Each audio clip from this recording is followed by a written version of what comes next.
Okay, at the beginning of chapter 4, it talks about worksheets, and in the study guide, I did give you the sequence of events in order to work with the worksheet. Simply a tool for an accountant to use, but I wanted you to see it, and I think there's some exercises involving it, but I thought it was clear in the book. If you do end up having any questions or problems, feel free to contact me. But what I wanted to start off talking about today is closing the books. And all we're doing when we close the books, we're making our accounts ready for the next period. Our financial statements have been prepared. Now it's time to close the books. We have temporary accounts. Those are our income statement accounts.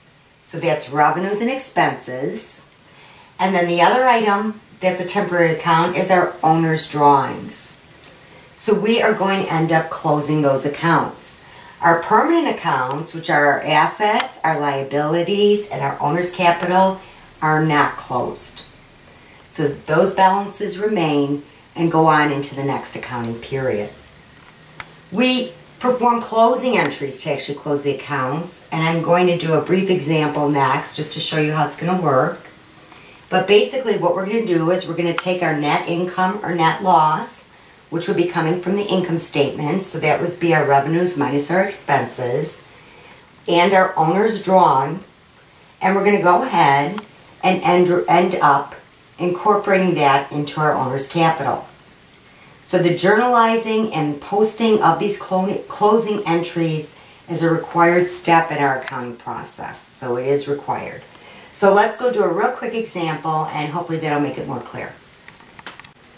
Okay, before we do the actual closing of the accounts, what you want to do is make a copy of the Chapter 3 Financial Statement Solutions, and you want to look at the trial balance amounts because that's the information that's now contained within our different expense accounts and our revenue account.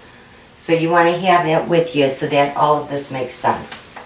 The first thing we're going to do in our closing process is we're going to debit our revenue account for its balance and credit income summary for the total revenues. So we're going to go ahead and debit revenue, $26,000.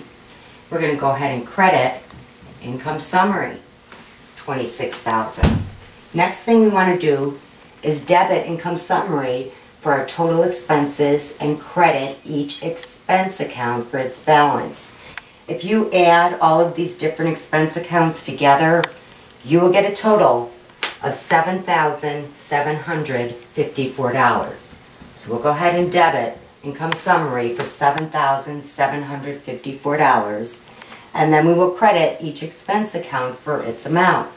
So we're going to credit supplies expense $300, depreciation expense $250, insurance expense $100, salaries and wages expense $5,100, rent expense $2,000, and interest expense $4,000.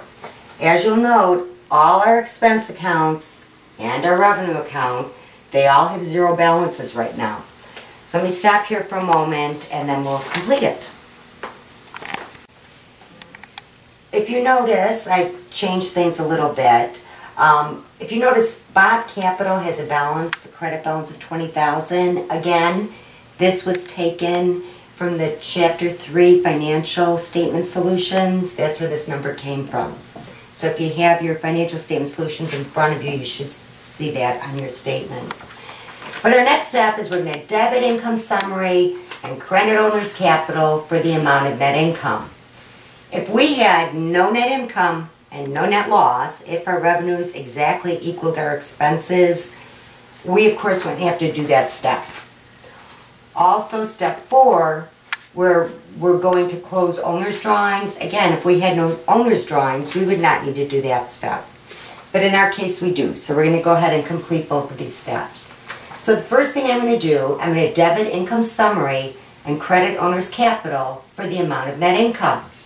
Well, if you take our $26,000 revenues and subtract our $7,754 of expenses, you will get $18,200